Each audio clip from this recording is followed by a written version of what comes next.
ഇത് ശ്യാമയുടെ പേർക്ക് വീടും സ്വത്തും ഒക്കെ എഴുതി വെച്ചിരിക്കുക. ഇത് പക്ഷെ രജിസ്റ്റർ ചെയ്തിട്ടില്ല. ഇതിപ്പോ രജിസ്റ്റർ ചെയ്യാൻ വേണ്ടി തയ്യാറാക്കി വെച്ചിരിക്കുക.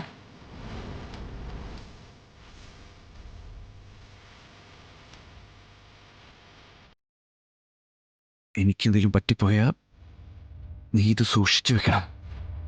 ഒരു കാരണവശാലും അവർക്കിത് എഴുതി കൊടുക്കരുത്. കാരണം ഇതിനെന്റെ ജീവന്റെ വിലയുണ്ട്.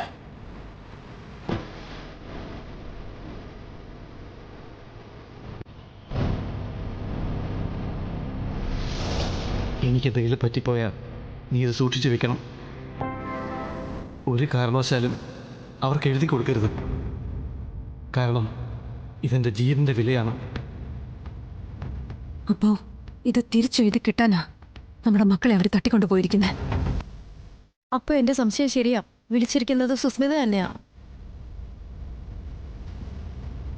കുട്ടികളെ രക്ഷിക്കാനായിരിക്കും അപ്പൊ രോഗത്ത് പോയിരിക്കുന്നത്.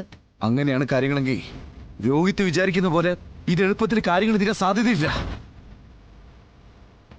അവരൊരിക്കൽ കെണിയിലേക്ക് രോഹിത്ത് ഇപ്പൊ പോയി ചാടി കൊടുക്കുക ചെയ്തിരിക്കുന്നത്.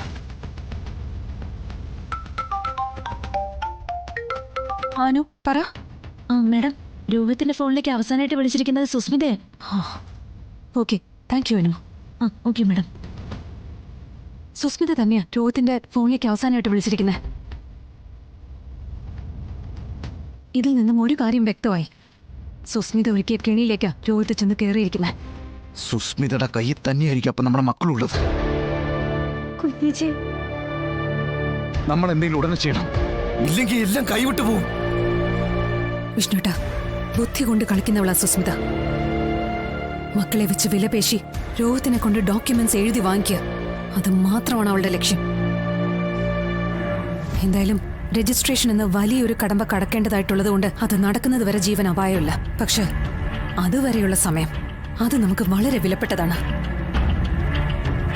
എന്തെങ്കിലും ചെയ്യാൻ പറ്റുമെങ്കിൽ അത് ചെയ്യാനായി നമുക്ക് അനുവദിച്ചു കിട്ടിയിരിക്കുന്ന വളരെ കുറച്ച് സമയം ഇത് മതി.